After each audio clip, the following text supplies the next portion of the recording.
The best brands, the best prices, C&R. Looking to cool down?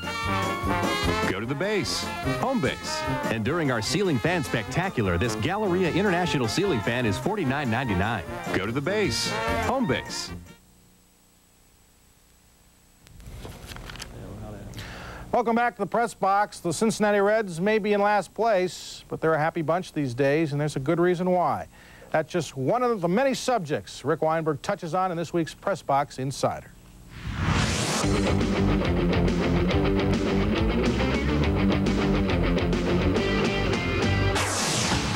With Marge Schott gone, the atmosphere in Cincinnati is jovial. One Reds player speculated that with Schott's controller John Allen running the team for 60 days, it would be as if Marge was still in charge. But that isn't the case at all, for Allen has rejuvenated the organization. Under Schott, there was no display of Reds history at Riverfront Stadium, but all that has changed. The championship banners are up, along with the retired jerseys of former Red greats. Even Barry Larkin Night is scheduled for next week, honoring his '95 MVP season. It's a promotion that Schott previously vetoed. Outfielder Jeffrey Hammonds regressed so much, Orioles management was left with no alternative but to demote him. The former #1 pick was clueless at the plate, continually swinging at pitches nowhere near the strike zone. He recently attempted to bunt with one out and tapped back to the pitcher, infuriating manager Davey Johnson. Several GMs have scratched Kevin Apier's name off their list of pitchers to be pursued near the trade deadline. The Royals' right-hander has already missed a recent start with the same shoulder problem that hampered him last season. One AL scout says Apier's start earlier this week in Milwaukee was dreadful and that his stuff was lifeless. Heat coach Pat Riley is stuck with Walt Williams, and he isn't happy about it. When Riley acquired Williams from Sacramento, he hoped the 6'8 swingman would exercise an opt-out clause in his contract, become a free agent, and sign elsewhere for more money. That would take Miami off the hook for the final 2 years of his contract and give Riley more money to pursue a marquee free agent. But Williams, who scored just 2 points in Miami's final 2 playoff games, knows he can't get a better deal than the one he already has. $2.8 million for next year, $3.1 the year after that. I'm Rick Weinberg, and we'll see you next time with the Press Box Insider. For tonight's prime performance, we go to Camden Yards, back to Camden Yards, where the O's found themselves down 3-0 to the Royals. Bottom of the ninth, but with one man on, Rafael Palmeiro rips his 7th. In addition to Wayne Gretzky, we have some other Pucks news that will pique your interest. Mighty Ducks head man Ron Wilson's been named. They searched for solutions to a myriad of internal problems all season while trying to keep pace with the mighty Cleveland Indians. But look at them now, riding up on the Tribe's tail in the Central Division. But they still can't forget last season's failures. Rick Weinberg has the story. The way we started, definitely took away a lot of the fun out of baseball for us. We couldn't catch the ball, we couldn't throw the ball, we couldn't pitch. Nobody really knew each other. We just had a whole different nucleus. And I think once we kind of got to know each other, what each player could do. We started to get a little confidence. From day one of spring training, we had a lot of individuals that came in with the idea they had something to prove, probably mostly to themselves and obviously to the public. But as a team, we also feel we have something to prove, and I think that's probably been the biggest factor, is turning that negative situation of last year into a positive situation now. And the power of positive thinking cannot be underestimated, for the White Sox are not only winning, they have found strength and stability in the valuable veterans acquired before the season. Tony Phillips and Harold Baines and Ozzie Guillen and Robin Ventura, I mean, these are guys that don't let the younger guys lose focus on what we've got to do out on the field. Understanding that you cannot be perfect every day. Understanding that you're going to be human, and understanding that any given situation, calm heads will provide, and just enjoy the moment. The White Sox have improved in every conceivable category from last season, from pitching all the way to defense. And they are intent on not only shocking Cleveland, but the entire baseball world by winning the AL Central. For us, we like it the way it is right now. Cleveland is the favorite, and rightfully so, because they're a fine ball club. And we just like to continue to take it one day at a time and one game at a time, and hopefully at the end of the season, we'll be right where we think we should be. I feel that we have a great opportunity to win. You know, I can't put this team in the same category as Cleveland. They know if they do what the things they're supposed to do, they're going to be in pretty good shape. Just like our team feels. If we do the things that we're capable of doing and play the way we're capable of playing, we're going to be in pretty good shape. Teams in our division are not afraid of them anymore. We're going to battle them toe-to-toe. We're going to go win there, and they're going to come into our place, and it's going to be a drag-out, you know, like heavyweight matches. We're not concerned with Cleveland. We're concerned with ourselves and playing extremely well and winning a lot of games. And if we do that, we'll take our chances. We come up short, we come up short. That's all there is to it. Back to Colorado, the big cat Andres Galarraga in the Rockies welcoming the Lasorda. Singles home too, 5-1 Boston. Bodman 7th, 6-4. Tied a career high with 11 strikeouts. Wow, Montreal wins it.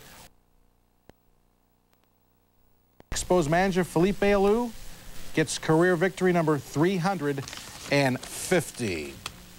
Time now to get the inside stuff as our Rick Weinberg takes you where no fan has gone before. Here's this week's edition of the Press Box Insider.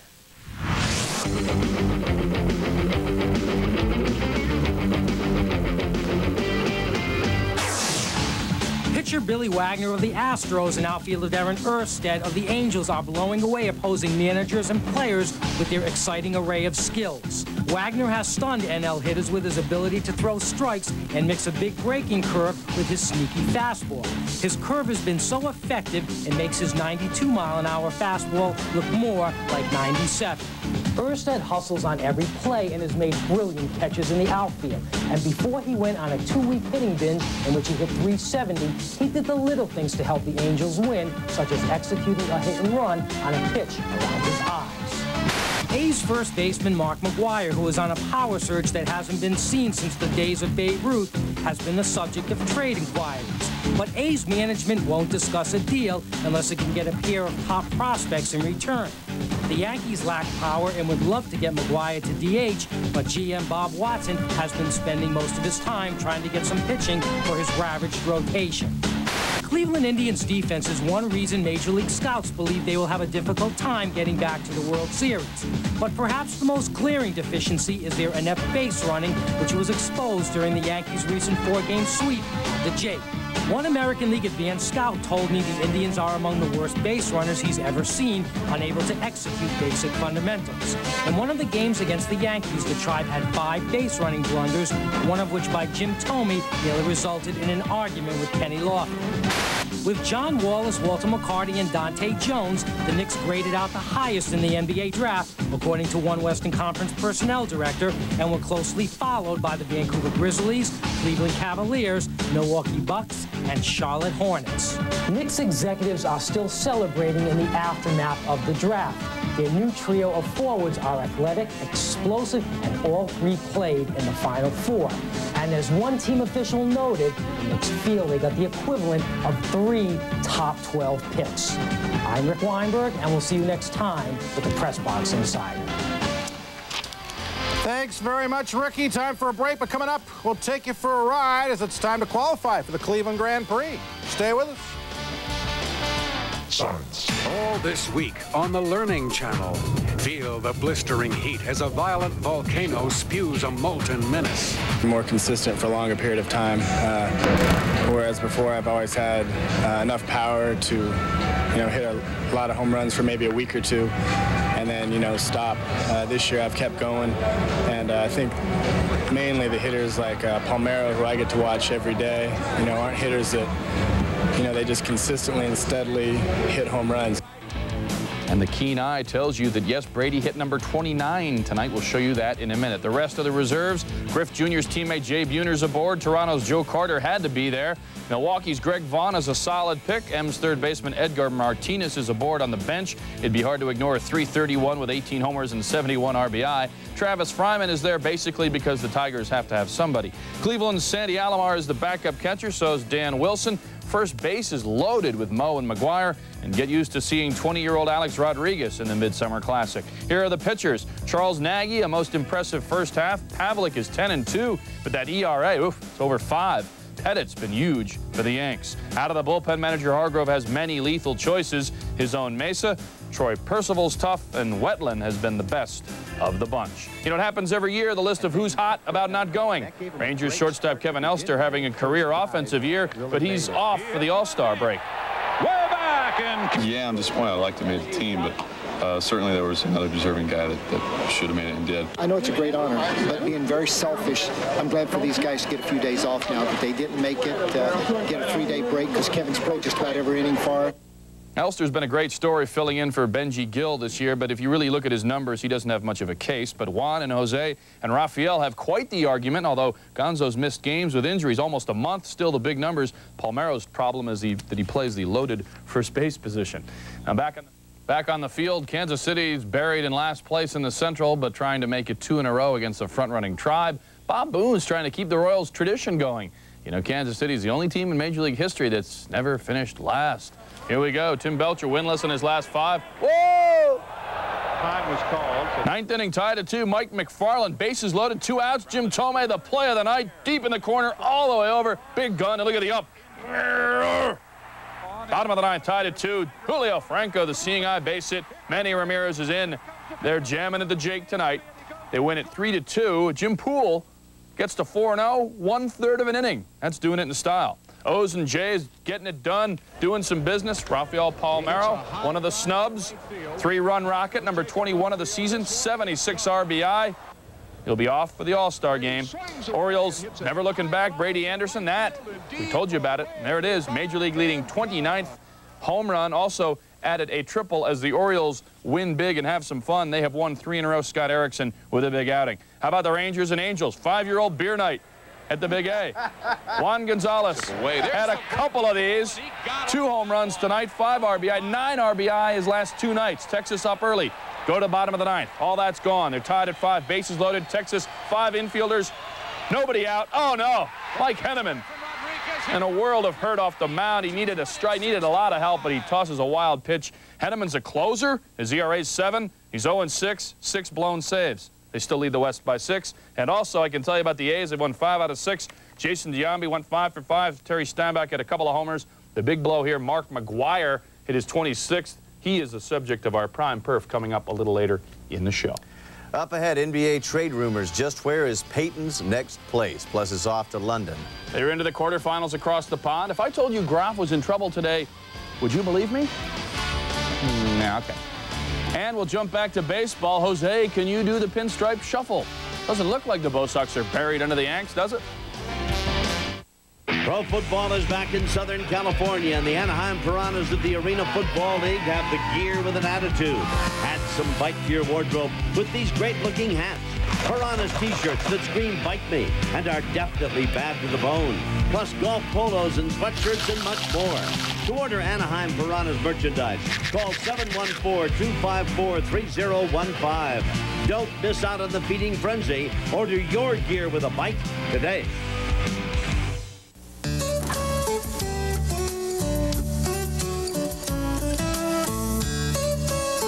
You guys ready for the game? About. What if you couldn't pick up your keys or reach a light switch? Harold, you want wheat or rye bread? I think I'll take rye. Billy, let's go get the bread.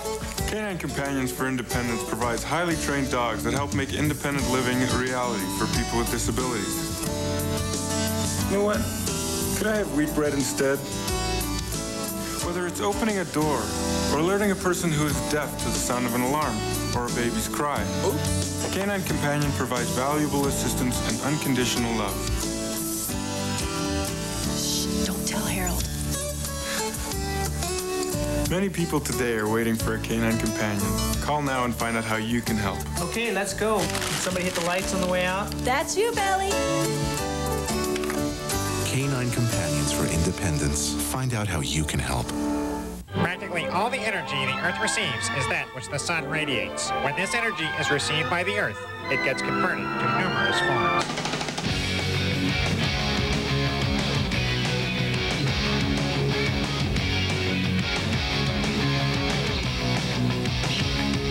We have all of your fun under the sun with solar energy.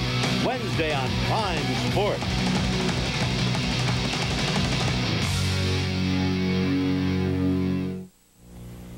You're back in the press box, and for the first time in the Open era, which is some 28 years now, only 3 seeded players have reached the men's Final 8 at the All England Club.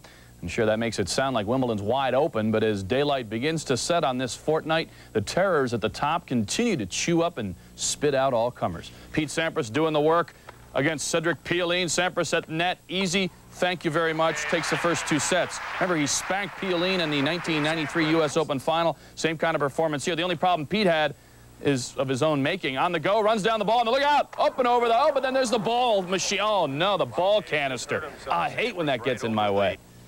On the match point. Sampras, big serve. Thank you very much. He just has too much for anybody left in this field. 4, 4, and 2. Others into the men's quarters include Richard Krajicek, a surprise straight-set ambush of the 91 Wimbledon champ Michael Stich. He gets Sampras next. Good luck. Also in Wednesday's quarters, Todd Martin will meet local hero Tim Henman. Jana Novotná almost beat Steffi Graf in the finals a couple of years ago, so this should be a good match today, right? Wrong. Steffi, big forehand, easy backhand. She's in charge, takes the first set 6-3. She's upset about something. I don't know. Second set, Graf in the near court again. The big loping forehand, that's a winner. On the line. She's hardly even breaking a sweat. Match point continues to dominate Novotná. Folks thought this might be a tough match for her, but Graf is safely along. She's beaten Novotná 25 of their 28 career meetings. Meredith McGrath upsets the 9th seed Mary Jo Fernandez. Arantxa continues toward her 2nd straight final, and Kamiko Date wins but loses because next she meets the defending champ Steffi Graf. Strange story out of Cincinnati. 26-year-old Lorena Lewis was arrested this morning after allegedly telling police she was planning to bomb the home of Red shortstop Barry Larkin. For his part, Larkin called the incident unfortunate, adding, "This is the world we live in." Larkin and the Reds were in St. Louis tonight, top of the 2nd. Roger Salkeld, oh, bunts the ball off his finger. No, ouch. X-rays negative. Top of the 5th, Eric Davis singles home Reggie Sanders, 2-0 Reds. Bottom of the 7th, Lee Smith gives up 2 straight singles then. Uh-oh, Willie McGee, it's a going to the gap. Have a Coke and a smile. Gaetti, Pagnazzi score. Game tied at 2. Bottom of the 8th, Ron Gant. Off Lee Smith. Uh-oh, he got all of that one. He's got to be pleased with that. His 12th home run. Cardinals go on to win it 4-3. Smith gets knocked around. Ron Gant, like I said, his 12th home run. Dennis Eckersley gets the save, his 12th in the year.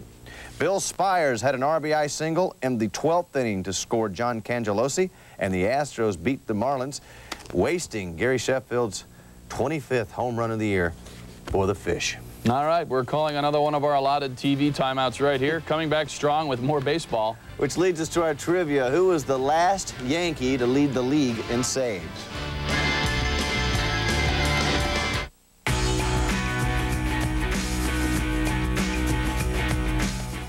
How does Los Alamitos Racecourse cap off the 4th of July weekend?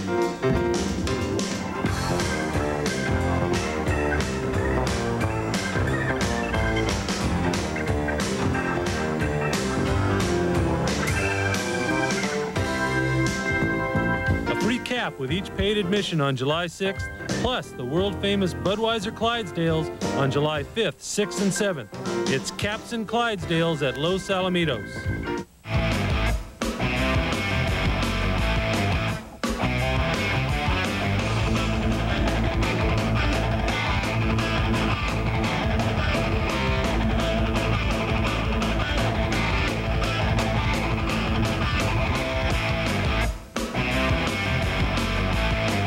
The Kings of the Beach seek their Purple Rain in Minneapolis this week. Find out who'll wear the crown Sunday night at 8 on Prime Sports.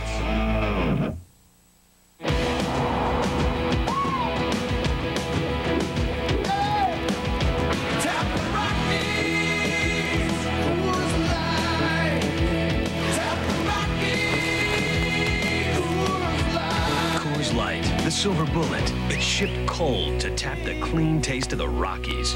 Tap the Rockies! Good boy.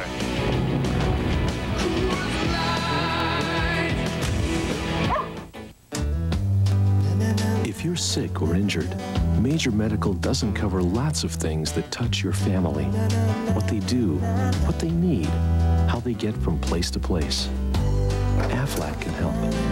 Use Aflac benefits to fill the gaps other insurance doesn't cover. You decide exactly how to use it best. Then, concentrate on what's really important. Just get better. Give dreams that may have died the power to live. Support the College Fund. A mind is a terrible thing to waste.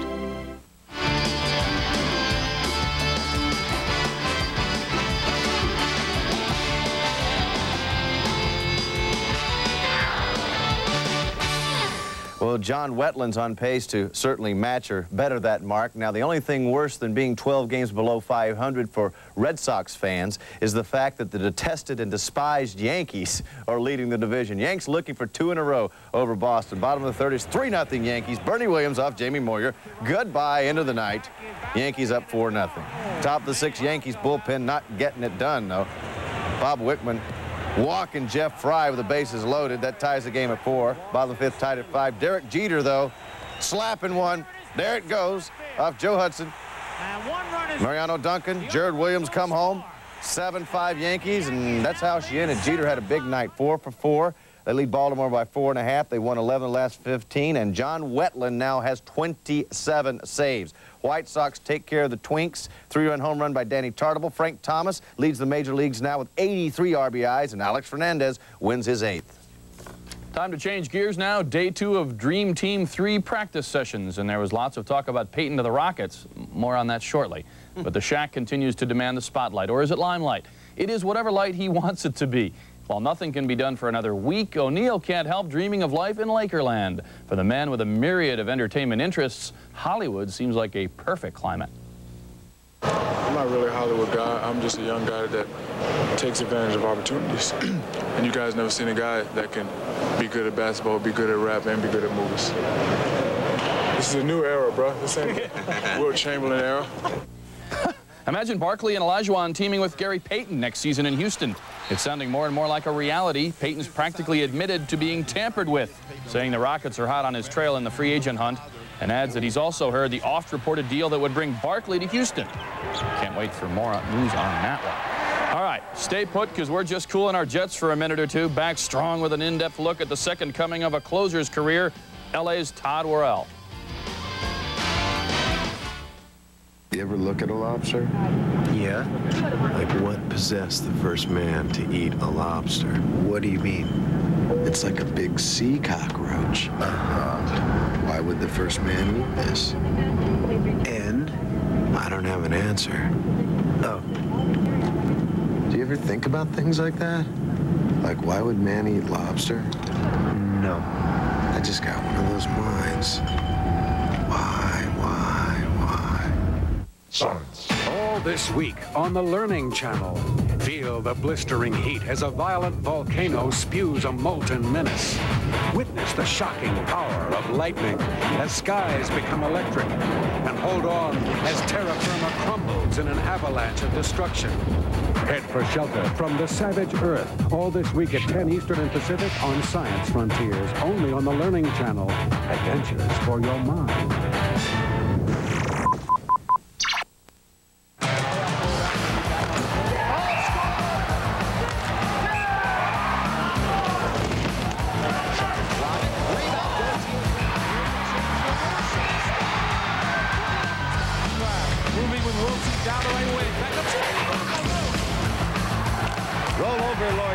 It's time for rock and roller hockey. Catch exciting LA Blades roller hockey action right here on Prime Sports. The Piranhas are ready to have a 4th of July feast on San Jose and the Pussycats. Sorry, that's the San Jose Sabercats. Tune in for all the action Thursday night at 6 on Prime Sports.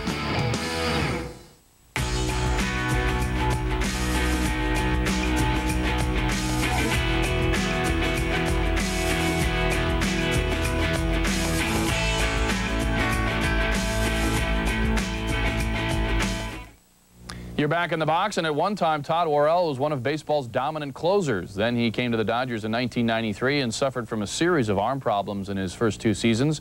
But Worrell has bounced back big time and now leads the league in saves once again. Rick Weinberg has more. There hasn't been a better closer in the National League the last 2 seasons than Todd Worrell of the Dodgers. He pulled the curtain down on 1995 with a non-existent ERA, and this season he has been virtually unhittable, averaging 9 strikeouts per 9 innings and walking essentially no one. Going through my arm surgery and going through a lot of the struggles that I had, trying to get my career back on track, you learn a lot about yourself. You learn what you're made of. You learn not to quit. You learn a lot of things about concentrating, you know, that never say die attitude for one goal and one purpose, and that's to get back and throw the ball to my satisfaction. Todd saved 121 games for the Cardinals from 1986 to 1989, relying mainly on a fastball and slider. But he scrapped his slider last year and has been using a curve and changeup in its place. He's still a power pitcher, but his new assortment of pitches has stunned NL hitters and given Worrell a serious edge. I wasn't throwing my sliders effectively as I wanted to, and I recognized that, and I knew that if I was going to ever dominate like I did before, or even have a chance to, I needed a breaking pitch comparable to that slider, and that's what it's all about. It's not about how good a stuff you got, it's about can you adjust when someone's adjusting on you, and how fast does someone readjust on you. Dodgers GM Fred Claire was heavily criticized for giving a 3-year contract to a closer 1 year removed from major arm surgery. That criticism intensified when Worrell blew save after save in '93 and '94. But with Todd's performance the last 2 seasons, Claire has been vindicated. And I'm just happy for Todd. I think he handled it very well because he took a lot of heat, and he handled it very professionally, and I think showed a lot of other players how you handle adverse times. So that means something to me. And there are very few people in baseball who can pitch the 9th inning of a baseball game. They believed in me. I think they knew I could do it if I could get on track. It would have been nice if it happened day 1. It didn't, but they stayed with me. I stayed with what I know would work for me and what could get me back on top, and I'm glad that I was able to step it up and you know, take some of the pressure off Fred for the signing and make it look like it was a good deal, because it was a good deal. Prime performance time. Athletics versus Mariners, top of the 6th. 1 man on, Mark McGuire.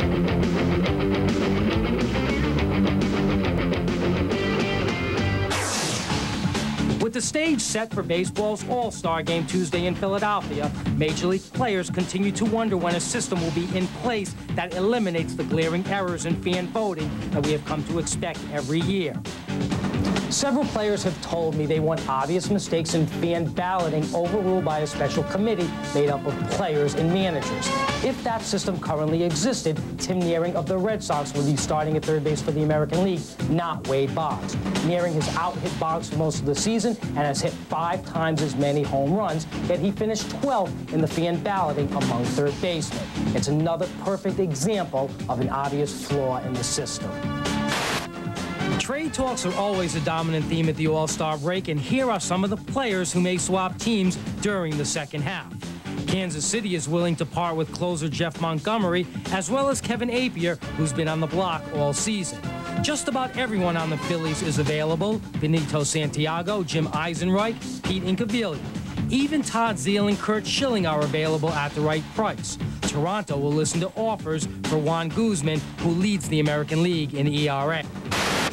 Mets pitcher Mark Clark despises the Indians so much he vows to win 15 to 18 games just to stick it to his former club. Clark is still furious that the Tribe traded him before the season, depriving him of a chance to win a World Series. And he relishes the fact that while Cleveland has gone through nearly half its farm system to replace him as the 5th starter, Clark was 7-1 in a recent 9-start stretch and has an overall ERA of 3.04. Before concluding that the Celtics hired Casey Jones exclusively to help ML Carr groom Dennis Johnson as Boston's next head coach, there are strong indications that the man who may actually wind up leading the Green into the next century is Kentucky's Rick Pitino. One Eastern Conference general manager says Pitino has made it clear to several league executives that the only pro job he wants is Boston's. He's already set his pricing and conditions by turning down the Nets job. So when Celtics ownership comes to its senses and realizes it must rescue this floundering franchise, Pitino will be waiting. I'm Rick Weinberg, and we'll see you next time with the Press Box Insider. Thanks very much, Ricky. Time now for a prime performance. We go back to Wimbledon, where Mal Washington fought back from a 5-1 deficit in the 5th set.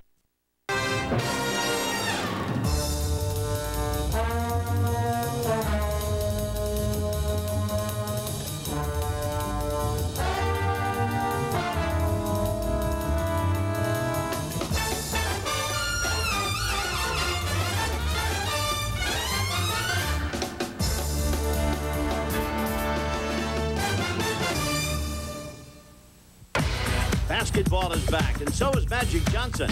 Catch Fila Summer Pro League basketball from the Pyramid at Long Beach as Magic Johnson's All-Stars take on the Chinese Olympic team Friday night at 7:30 on Prime Sports.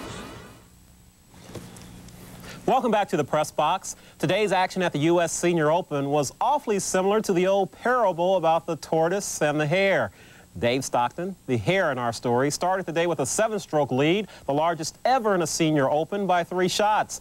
The part of the tortoise was played by Hale Irwin, who was 8 strokes back, but the only player who said he had a shot last night. And here we go on the front side. Stockton wasn't doing anything fancy. Here, 2-putt on number 7 for his 7th straight par. Dave remained comfortably at 12 under. But Hale Irwin, this year's leading money winner, was making a heck of a charge. He started the day 8 shots back, as I said, but he birdied 6, and his tee shot into the par 3 7th almost falls in for an ace. And Irwin whittles the lead to half a dozen. Now on to 8 we go for Hale's 3rd bird in a row, and he's got it. And the 3-time U.S. Open winner is all of a sudden within 5 shots. Bruce Summerhays sums up how the rest of the field played. Out of the beach, and he lands on his wallet. Receiving 9.6 from the Russian judge, just out of medal competition.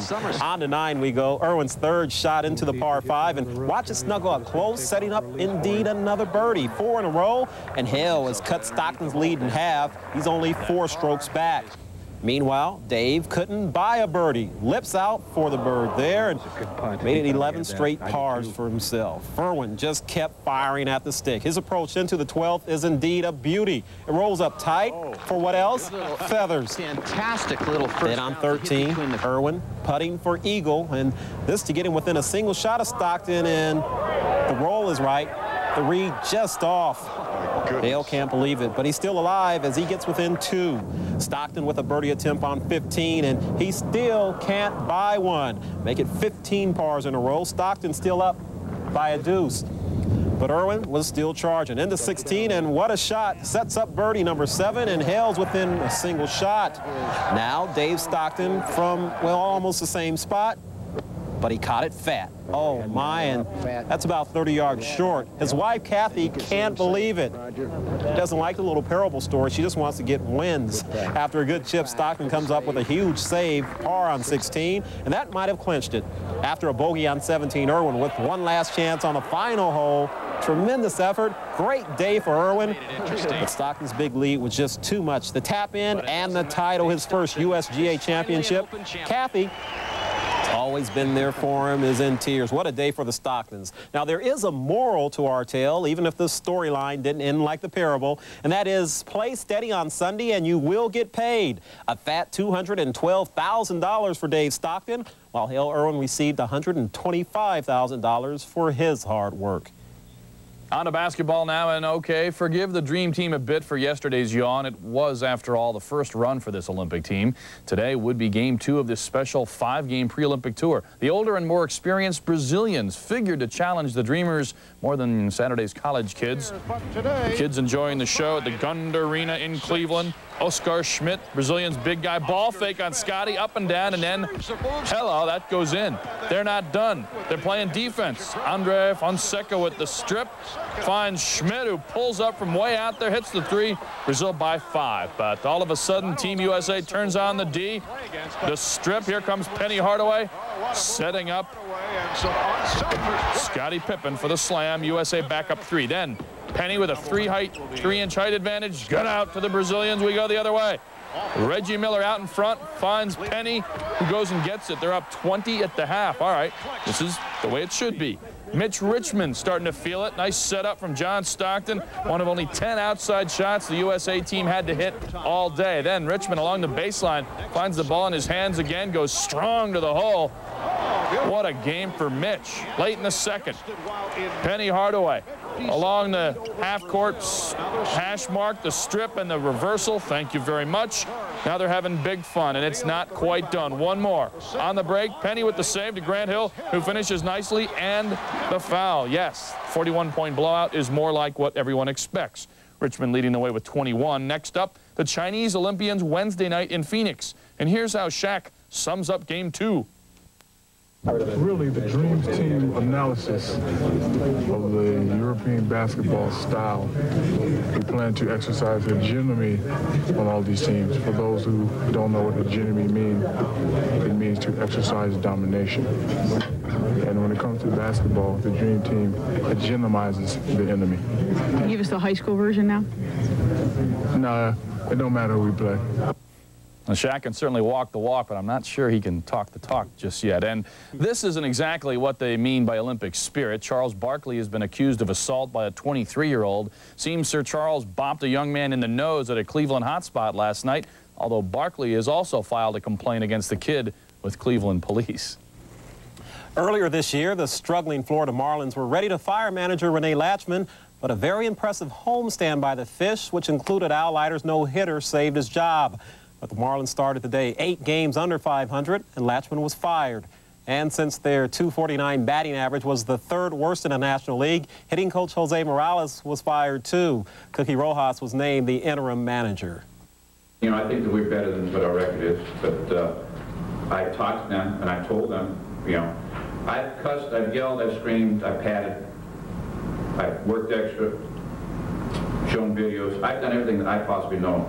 The finger points at me. It doesn't point at the pitcher, doesn't point at the outfielder, doesn't point at the hitters, doesn't point at the hitting coach, doesn't point at the pitching coach, it points at Renee Latchman. And when the things don't get done out there on that field with execution and with wins, the manager leaves.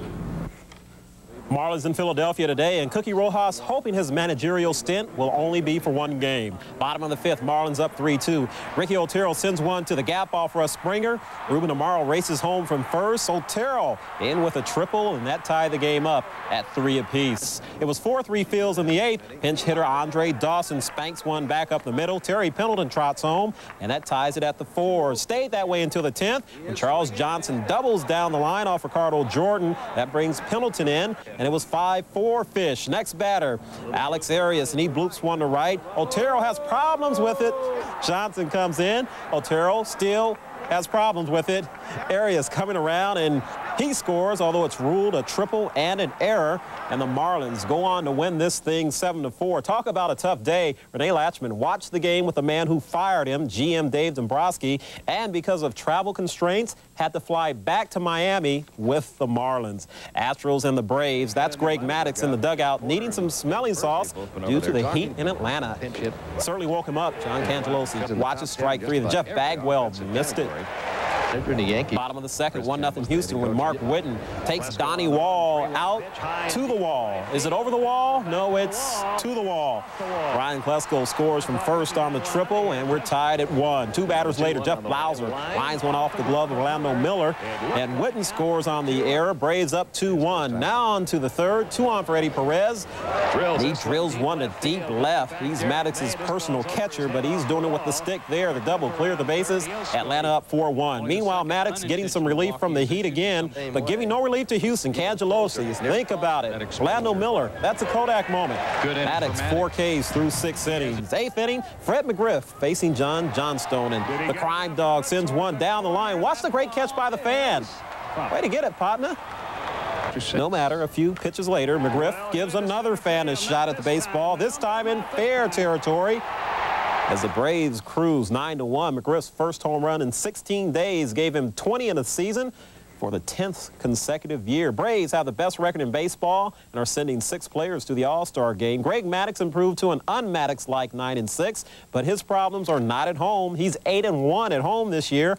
Probably won't have to worry about any problems at the vet on Tuesday. He fouled a ball off his big toe, which should keep him on the All-Star bench. Now, he's deadly with run support. Since 1991, he's 51-1 when he has 5+ runs to work with, and that's in any stadium at all. Man, that's not a good number because, you know, after the All-Star break, they go on a humongous road trip during the Olympics. Yes, so they do. They're going to need to have Maddux turn that Taking care around. of business. All right, news from the Executive Council head, Bud Selig. He says, as soon as there's a collective bargaining agreement, baseball owners will hire a commissioner, and he reiterated the new commish won't be him. We'll see. When we return, it's back to the park for more American League action. And that leads to trivia. Who is the all-time home run leader in athletics history? Tonight's sports trivia is brought to you by Pacific Bell. After the Northridge earthquake, when roads were impassable, Dave Walker of Pacific Bell walked to work. Worked 20 hours straight and then walked home. He did this for 3 days, restoring phone service, even though his own home was nearly destroyed. Dave Walker is one of more than 40,000 Pacific Bell employees who keep the phones working, no matter what nature throws at us, which, this being California, could be anything. All week long on the Learning Channel's Real History. Can you handle weapons of war? The subs packing enough nukes to level a whole country. The bombs smart enough to stupefy anything on the ground. This means war. Watch at your own risk. Weapons of War. Real History. Weeknights at 9 Eastern and Pacific on TLC. Adventures for your mind.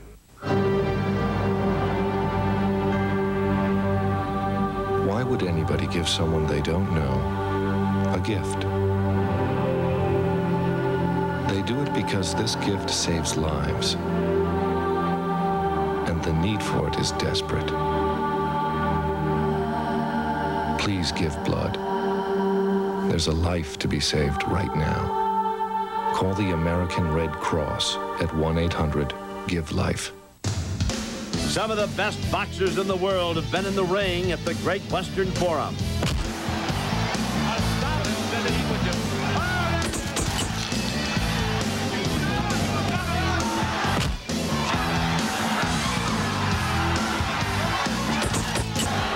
Fight night at the Forum, home of the greats of the past and stars of the future.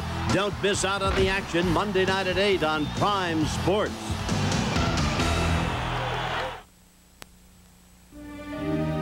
Give dreams that may have died the power to live. Support the college fund.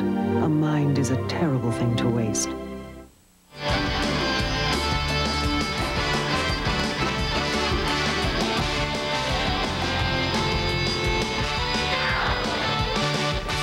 He just did it. The Great Pumpkin continues to rocket up the home run charts, currently 68th all-time. We'll have a feature on him a little later in the show. Today, he and his major league leading home run mates once again look to tee off on the Angels' beleaguered pitching staff that's allowed 24 homers in the last 9 games.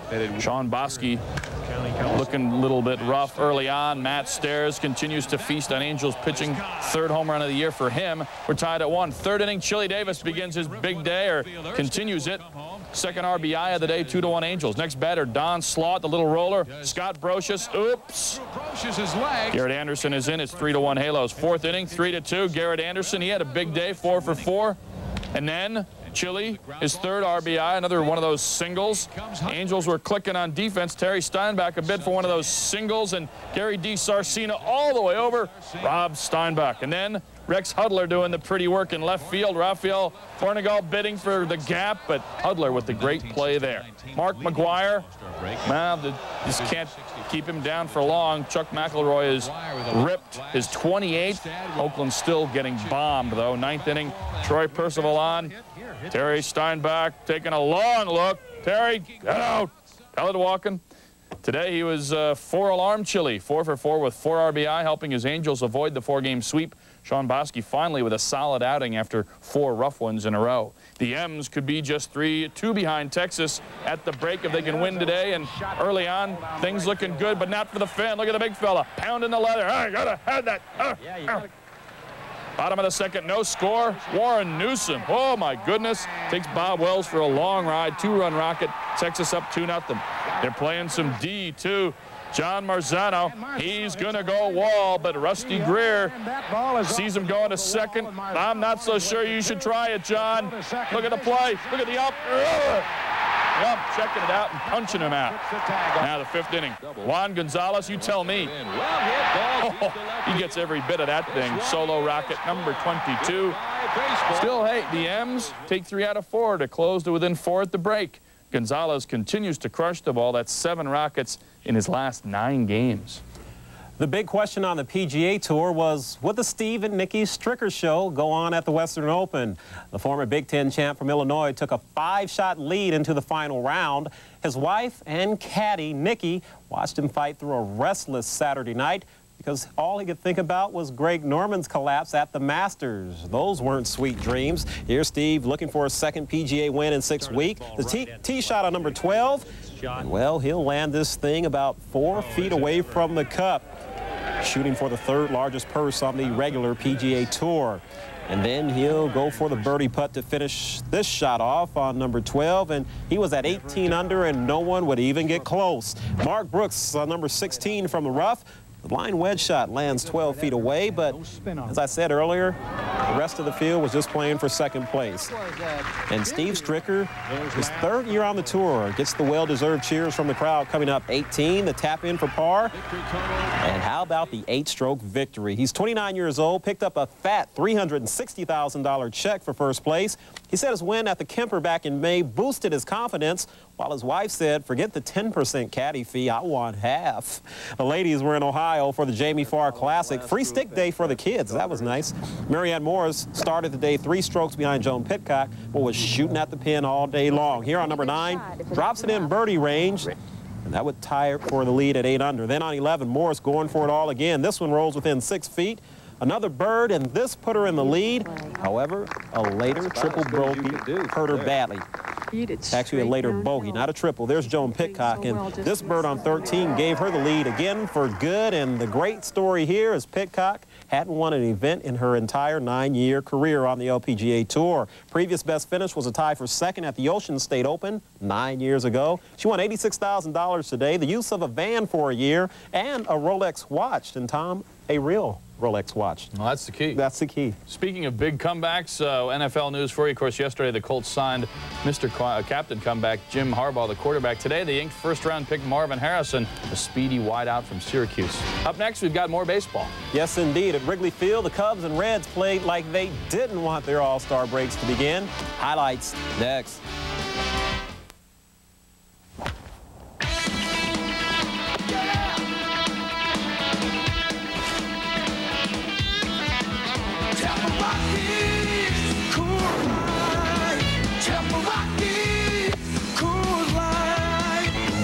Light, the silver bullet. It's shipped cold to tap the clean taste of the Rockies. Tap the Rockies, Coors Light.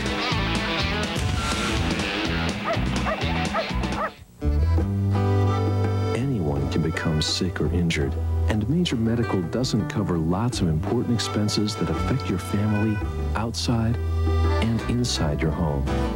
Things that can affect your kids. Aflac can help. Use Aflac benefits to fill the gaps other insurance doesn't cover. You decide exactly how to use it best. Then concentrate on what's really important. Just get better.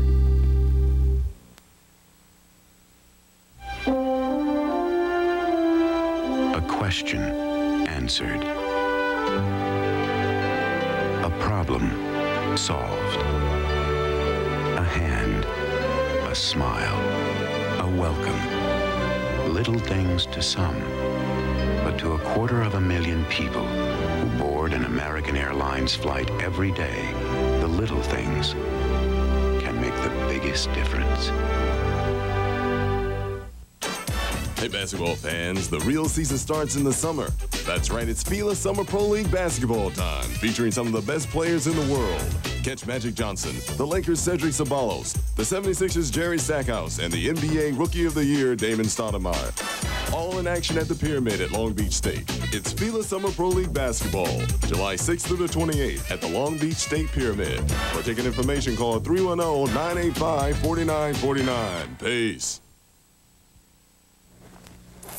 Welcome back to the box. Today was getaway day for those who aren't playing in Tuesday's All-Star game, and the Cubs and Reds got as much as they could out of their contest. Each team used 7 pitchers, and it took 4 hours and 16 minutes to decide a winner. No, it's not the New Kissing Bandit. It was Fan Appreciation Day at Wrigley. Picking up tied at 4 in the 9th, pinch hitter Thomas Howard takes Terry Adams deep, and it's gone. The solo shot puts Cincy up 5-4. Then later in the 9th, Jeff Branson doubles to right. Brett Boone will race to the plate, and the Reds should feel good because they're up 6-4.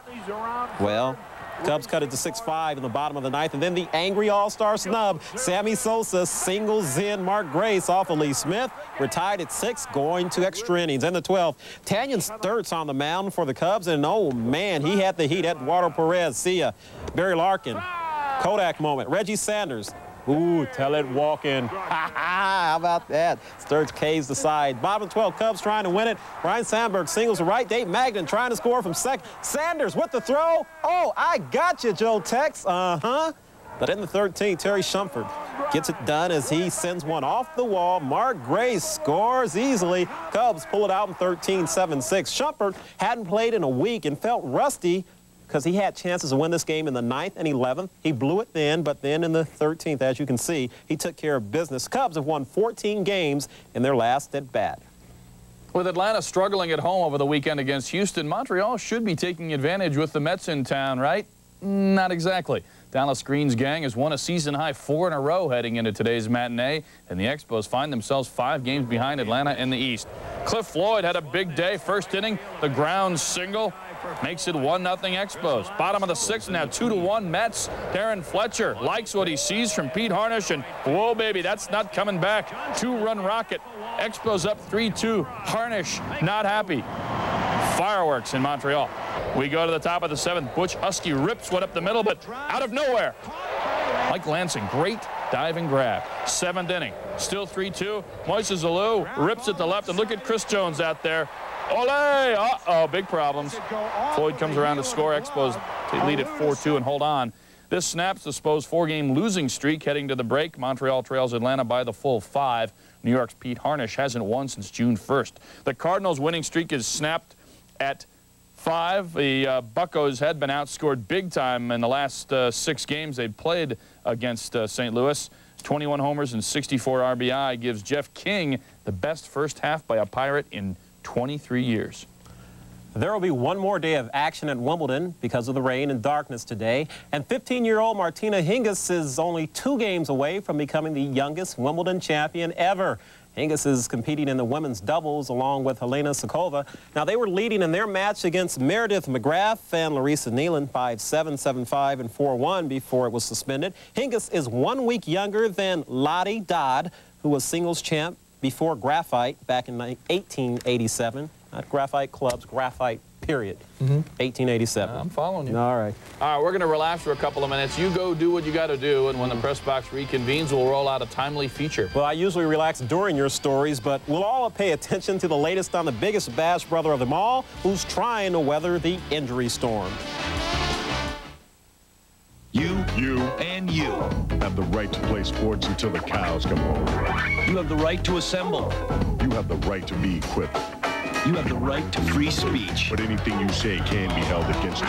That's life. Liberty. And the pursuit of the goal. But you don't have the right to remain thirsty. Not when there's Gatorade. Because every athlete has the right to be quenched. These are your rights. Now get out there and exercise them. Life is a sport. Drink it up.